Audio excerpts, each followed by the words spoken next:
Mitos, leyendas, verdades. Elegimos creer. Su atención, por favor. Ahora. Solo los valientes podrán escuchar un cuento chino.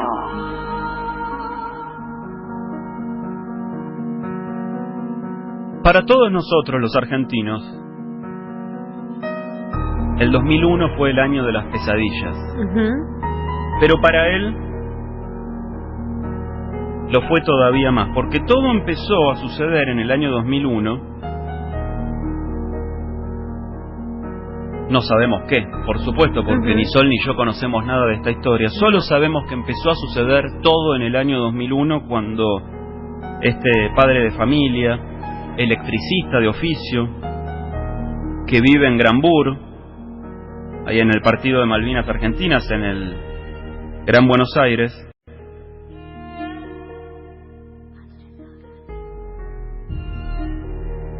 descubrió que tenía intrusos en la casa. Qué fuerte. Y que ese 2001 de pesadilla, en el caso de él, tenía una reverberancia singular, un significado propio y particular,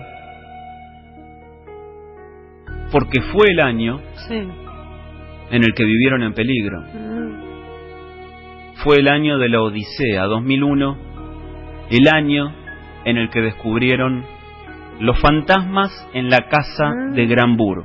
Se llama Pablo Acuña, está del otro lado de la línea y es el protagonista de esta noche en un cuento chino. Pablo, aquí Sol y Nico te saludan. ¿Cómo estás? ¿Qué tal Nico? ¿Qué tal Sol? Muy bien, acá estamos. Pablo, gracias sobre todo por atendernos, por animarte a contar esta historia y por poner en palabras y en voz algo que me imagino habrá sido traumático en su momento para tu familia, ¿no? Sí, en realidad casi individual. Yo le estuve contando a Jero que esto es de descendencia, pero mi familia nunca quiso contar lo que pasó, entonces lo viví en carne propia y se solucionó así. ¿Te hiciste cargo de la situación? Exactamente. ¿Y cómo empieza? ¿Cuál es el punto de partida de esta historia que comienza en el año 2001, Pablo? Y el punto de partida empieza con ruidos, con sombras, con miedos, con algo que no es habitual en una casa. Contame, poneme un poco en situación, contame dos cosas. ¿Cómo era la casa y con quién vivías vos en aquel momento? Una casa grande, yo volví a la casa de mi abuela porque había fallecido mi tío, consecuente de mi abuelo, y la casa quedó sola con mi abuela. Volví para cuidarla. Y a meses de haber entrado me empezaron a pasar estas cosas que yo ya tenía algún evento en la adolescencia, pero acá se agrandaron mucho. ¿Y qué edad tenías ahí, Pablo? 21. 21 años. Y contame, ¿qué vos vivías solo con tu abuela? Tu abuela ya estaría grande, ¿no? Mayor. Mi abuela sí estaría, estaba grande, 75 años. Yo sentía que ella tenía miedo, ella rezaba mucho de noche, dormía con veladores, o sea, nunca estaba a oscuras y siempre la sentía rezar a la noche. Pero nunca le quise preguntar porque este tipo de cosas pasan cuando hay muertes y uno tiene miedo de que sea la persona amada la que está. La persona que se fue, digamos. Exactamente. A ver, contame, Pablo, entonces, ¿qué empezaste a escuchar o qué empezaste a ver en la casa de Granbur? Fue un largo lapso de miedo. Empezamos a ver, por decir, fantasmas, espectros, el haz de luz que se corta, ruidos, hasta después empezó el contacto físico, violencia. ¿Cómo? Para. Empezaron a ver sombras, luces, ruidos. Sí. Hasta ahora es lo común. Vos y tu abuela rezaba a la noche, ¿vos qué actitud tomabas? No, empecé a prestar atención. Empecé a prestar atención porque no era habitual. Después empecé a ver el stand-by de la tele que se cortaba a la noche, como que algo pasaba por delante. Después empezó La tele de madrugada con el hormigueo ese de fuera de señal que había antes cuando los canales eran de aire nada más, es algo terrorífico para mí. ¿Viste? Mira, Sol se le puso la piel tele. de gallina. Con Es terrorífico, la tele así en el hormigueo, en el... a la madrugada, ay, es de miedo. De mucho miedo. Che, y escuchame, sí, soy gallina, loco, ¿y qué? Pero bostero, aún gallina, Mira, bostero. yo gallina. ¿Y bostera? No, gallina. Ah, gallina. Gallina. Duplica. Sí. Escuchame, pasaba todo esto, tu abuela rezaba, vos empezabas a prestar atención, pero ¿cómo es que hubo contacto físico violento, Pablo? El primer contacto físico fue cuando se te corren las sábanas, que al principio uno piensa que no es, después te la sacan completamente. Un día yo me desperté por un ruido, por el movimiento de la sábana y por ruido, me paré al pie de la cama y algo me tomó del brazo y me volvió a tirar a la cama, como si una mano hubiera salido del colchón y me retenía con fuerza sobre la cama. No me podía levantar, no había nada. ¿Y no veías nada hasta ese entonces, Pablo? O sea, ¿vos sentías por ahí los ruidos en alguna otra parte de la casa o esos movimientos, pero llegaste a ver alguna figura? Hasta ese momento jamás había visto una figura, jamás. Claro. Y ahí ahí empecé a tener miedo, a cuidarme, a rezar, para estar protegido. Uno se acerca mucho a Dios, porque lo contrario, supuestamente. Y un día que estaba rezando, empecé a sentir ruidos de cadenas que caminaban alrededor de la casa, como intimidantes, y fueron noches de ir a trabajar sin dormir, de tener miedo. ¿Qué te parece? Y sobre todo cuando muchas veces se escuchaban ruidos que pueden parecer familiares, las pantuflas de mi abuelo, se escuchaba la guitarra que tocaba mi tío, y yo a la guitarra le había sacado las cuerdas. Esto es impresionante. Pablo Acuña está hablando con nosotros. Cuando tenía 21 años, en el año 2001, se mudó con su abuela, que habían viudado, a una casa grande en Granburo, y empieza a escuchar y a ver todas estas cosas raras, ruidos, sonidos de cadenas, pasos, apariciones espectrales, incluso contacto físico violento. Siente que fuerzas poderosas lo tiran, lo empujan. La abuela rezaba, él se asustaba. Pablo, en aquel entonces no atinaste a compartirlo con otros miembros de la familia, ¿se los contaste a primos, a hermanos, lo que estaba pasando? Eso fue lo que por ahí, tuvo un toque donde yo empecé a enfrentar, y hasta es característico la noche, porque fue una noche de un 24, Nochebuena. Yo decidí contarlo lo que pasaba a mis primos, lo más allegado que tenía, porque yo a mis papás ya se lo había comentado. Sí. Y dijeron que no, que tenía que rezar, que esas cosas pasaban, y ahí empecé a uno como a recordar, porque nosotros vivíamos en la casa del fondo, en la cual estoy viviendo yo ahora. Ah, estás en el mismo terreno ahora. Estoy en el mismo terreno. Nosotros de chicos vivíamos en el fondo, después yo pasé a la casa, nos mudamos lejos. Volví a la casa de mi abuela y ahora estoy de nuevo atrás donde fue mi infancia. ¿Y la casa de la abuela existe todavía o la demolieron? No, existe y está mi hermana con su marido ahí. ¿Y ahora hay manifestaciones sobrenaturales o no? No tengo contacto, no tengo idea. ¿No te hablas con tu hermana? No. Bueno, tal vez esto puede ser una consecuencia también de una aparición espectral, que uno no se abre con el hermano. Ahora, escuchame una cosa, Pablo. Vos hace un rato decías que oían la guitarra de tu tío y las pantuflas de tu abuelo, y al principio de la conversación también hablaste de que a vos te daba miedo que pudieran ser justamente presencias de los seres queridos que se habían ido. ¿Hubo algunas otras evidencias o alguna conclusión a la que vos hayas llegado, que eran los espectros de tu tío y de tu abuelo los que no querían abandonar la casa? Eso es lo que yo investigué. En realidad sí, había muchas cosas que hacían parecer, sobre todo con mi abuelo ya enfermo antes de morir, pero averiguando, investigando, me enteré que este tipo de espectros, de fantasmas, imitan las cosas de la gente que murió, para que uno no los intente sacar, sino que los tenga con cariño. Claro. Copian, copian las costumbres de los vivos. Es impresionante esto. Y además hiciste averiguaciones, ¿había antecedentes en la familia? Claro, ¿qué pasó cuando se lo contaste a tus primos? voy por partes. Son dos preguntas distintas, perdón. Esta noche, a contestarle la de Sol, terminemos con lo de la Nochebuena, sí. Claro, eso el 24, yo decidí contarlo. Mis viejos viven acá a 20 metros, estábamos pasando la Nochebuena ahí. No me acuerdo por qué motivo volví a mi casa solo, antes de las 12, y yo ya se lo había contado a mis primos. Cuando entré, sentí esa presencia mucho más cerca de lo normal.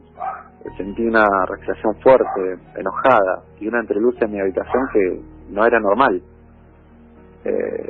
Y decidí entré igual, y quise prender la luz y no pude. Ajá. Y en el medio de ese miedo que por ahí, y valor que intentaba tener, la persiana de madera empieza a sonar como si alguien la rasgaba, como si alguien baja los dedos de arriba hacia abajo en una persiana vieja de madera. Sí. Y ahí tuve miedo, pero decidí enfrentarlo. Y dije, me enojé yo, dije basta. Y cesó el ruido. Dije, esta es mi casa. Y si no te vas a ir, debemos compartir en paz el lugar. Este es mi mundo y acá estoy yo. Si te vas a quedar, compórtate. Qué agallas que tuviste, ¿no? Y ahí, ¿te respondió esta presencia de alguna manera, Pablo? Se calmó y yo nunca jamás dejé de sentirlo.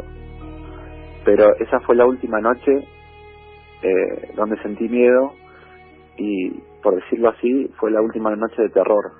Ajá. Es terrorífico lo que cuenta Pablo, sobre todo por esta idea del terror enquistado en lo cotidiano, ¿no? En la casa de la abuela, siempre uno encuentra en la casa de los abuelos un lugar de refugio, un lugar donde se siente contenido, y él, que le va a hacer compañía a su abuela cuando su abuela enviuda, se encuentra prácticamente con la película Poltergeist. Sí. Ahí. Ahora, había quedado colgada mi pregunta, Pablo. ¿Vos pudiste averiguar si en tu familia había antecedentes de este tipo de cuestiones? ¿Había magia negra? ¿Había una maldición sobre tus antepasados? Esto dicen que es una maldición que va en descendencia. A medida que fue pasando, uno tiene vestigios de su infancia. Y me acuerdo de haberme despertado una noche y ver a mis viejos rezando y tirando agua bendita, y solo lo único que me contaron que ellos escuchaban ruidos como que algo rascaba la pared y ese tipo de cosas. Fue lo único que me atinaron a decir, y me dijeron que para ellos había terminado. Mirá vos, tus viejos entonces también vivieron experiencias de este tipo. Y aparte recordemos que esto sucedió en la casa de los abuelos. Claro. Los padres también vivieron. Ahora Pablo, ¿y vos tenés hijos, Pablo?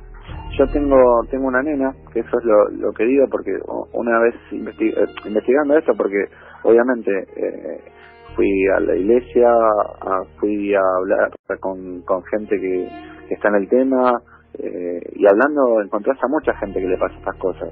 Y por ejemplo, cosas que me dijeron que normalmente las apariciones y todo ese tipo de cosas están en uno, y uno la supera en el momento y recae en el primogénito, como me pasó a mí con mis viejos. Yo soy el mayor. Claro. Entonces es muy probable que tu hermana, no tenga, si esto es así, porque saltea y bueno, es lo que... ¿Y qué haces vos entonces para proteger a tu hija de esto? Hoy por hoy nosotros estamos... Obviamente siempre dicen que la necesidad tiene cara del eje, y en su momento de rebeldía uno estaba alejado de la iglesia, y por ahí uno se acercó más a Dios y entendió que rezando el mundo puede llegar a curarse. Y hoy por hoy no dejo de preguntarle a mi nena si le pasan cosas, que me cuenten, que no hay miedo. Lo único que vi por ahora es que me dijo que escuchaban que la llamaban, y yo también escuché que la llamaban. ¿Qué edad tiene ella, Pablo? 7. ¿Y en la casa donde vivís ahora, que es en el fondo del mismo terreno, pasó algo raro o hasta ahora todo tranquilo? Aprendí a convivir con cosas raras. Aprendí. Si yo te digo que para mí no es que sea normal, pero por ejemplo hace poco me desperté y vi una nena parada al pie de la cama. Pablo. ¿Vestida de blanco? No, era sombra, pero era una nena. Esto me da un chucho, te Sí, digo, a mí también. porque es una cosa que evidentemente está en el seno de la familia, ¿no? Por lo que vos contás. Te repito, yo aprendí a convivir, y bueno, obviamente a rezar, a estar cerca de Dios para que de estas cosas. Sí. Lo que vos me preguntabas de la descendencia, yo, la persona que estaba en ese momento tenía descendencia de magia negra, que ya no, pero sí había una descendencia. Después averiguando, mi papá es de Santiago, y hay alguna historia que habrás escuchado de la Salamanca y Sí. Lo hicimos acá en Cuento Chino. Músicos que entregan su alma al demonio, y mi viejo viene de una descendencia de músicos. Mi viejo toca la guitarra.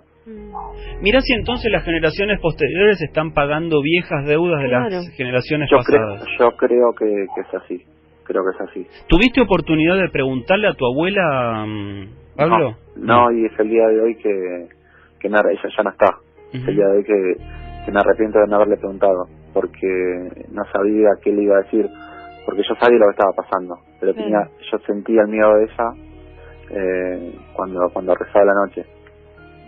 Sabés que es muy impresionante, Pablo, lo sólido que se te siente, lo seguro, ¿no? En cuanto a lo que has vivido también, y en cuanto a lo que tengas que hacer para defender a tu hija o a tus hijos o a tu familia o a tu casa el día que tengas más hijos, de las intrusiones, de las presencias extrañas. Evidentemente es algo que traes en tu herencia genética. Me rodeé en ese momento, me rodeé de gente que por ahí tenía cierto conocimiento, me acerqué al Reiki, y empecé a investigar, me junté con gente que le pasaba lo mismo, por decirlo así, me reía de la película Sexto Sentido. Era algo cotidiano verlo, y la película Sexto Sentido me ayudó para enfrentar eso. Es que seguramente ese tipo de películas, Pablo, están inspiradas en casos reales de alguien que le pasó, y realmente encontramos mucho en el cine que tiene que ver con las vivencias de muchas personas. No es un tipo que se le ocurrió en una oficina un guión y dijo, no, es algo que pasó. Fernando dice, mi ahijadita de 9 años ha visto cosas raras, y averiguando, el padre que se separó de la madre hace magia negra, los chicos siempre pagan. Recaen en el primogénito, siempre. Y supuestamente no tiene fin, porque uno lo puede repeler o lo puede ignorar. Hay gente que no le recae, pero saltea exactamente la primera generación, y va de lo que puede averiguar. Por ahí alguien que está escuchando puede corroborar lo que digo, de alguna manera. La verdad que te digo, hoy estoy tranquilo, pero fueron varios años. Y desde el 2001 en adelante, imagínate, mucho tiempo. A mí me ha abierto la cabeza, me ha abierto la percepción. He visto cosas que no quiero ver, y si tengo tiempo te cuento, no sé como para cerrar. Sí, dale, contame, sí. Por ejemplo, la noche de Cromañón. 2004, 30 de diciembre del 2004. En ese momento el que era mi concuñado, conocido, me dice vamos, y no era del palo del rock, y yo al otro día trabajaba y no fui, pero tenía entrada. Y cuando me acuesto a dormir, en mi sueño se prende fuego, algo, donde estaba, y yo en mi sueño empujaba una puerta que estaba atada con alambre y no la podíamos abrir. En mi sueño, cuando me despierto y veo todo, era mi sueño y yo estaba durmiendo. Es impresionante, Pablo, evidentemente por herencia, por tradición familiar, por haber vivido tanto tiempo en esa misma casa, en ese mismo terreno, tenés una conexión con un ámbito con el cual nosotros, el común de los mortales, no tenemos una conexión. Y la verdad es que es muy impresionante escucharte. Luli dice, desde México escuchando, mientras el ruido del viento y las hojas de los árboles golpean las ventanas, tengo un miedo. Esta noche que hay mucho viento, ojo con los ruidos y con sugestionarse, no vayan a pensar que son fantasmas. El control en la persiana, más que nada. Yo no sé si se escucha el ruido ambiente, yo estoy en el patio de mi casa. El rope se escuchaba recién, eso sí.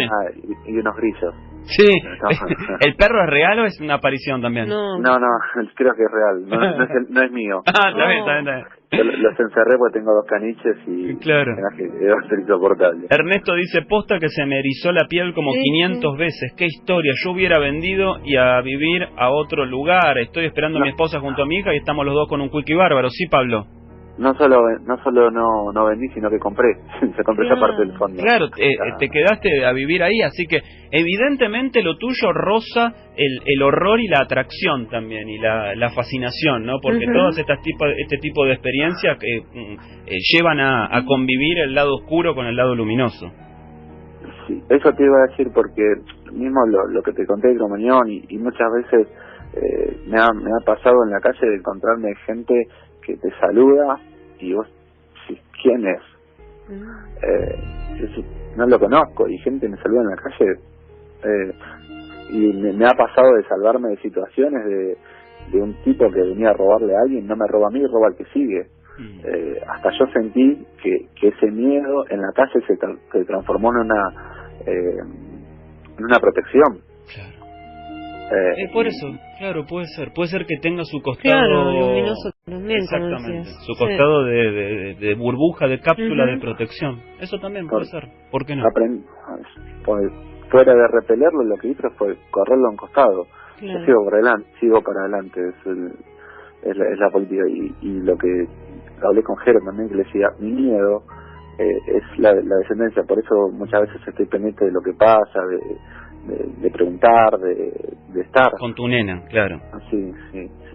No, o sea, mi nena tiene miedos, pero tiene unos miedos de una criatura por ahí que no se quiere quedar solo en la habitación, de la luz apagada, pero yo el día que ella me dice, papá, ¿me llamaste? No, y después volví a escuchar que decían Juli, y me quedé, yo lo escuché. Pablo, te mandamos un abrazo grande, cerramos la conversación con un yo lo escuché, porque la verdad que es el tema de tu vida, por lo menos de los últimos 15 años de tu vida, escuchar cosas, a veces ver, pero sobre todo escuchar, así que como testimonio final, el yo lo escuché es muy contundente. Pablo, te mandamos un abrazo grande y bueno, si llega a haber alguna novedad, que esperemos que no, nuevos episodios, sabés que tenés los micrófonos acá de la radio abiertos para que las compartas con nosotros.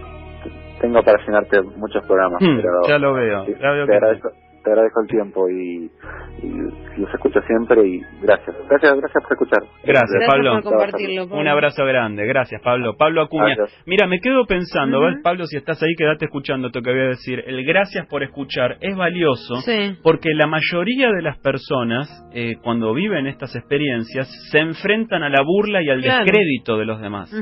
Y nosotros, desde que hacemos esta sección, no solo no nos burlamos y no solo les creemos, sino que amplificamos esta historia para que la escuchen 100.000 personas.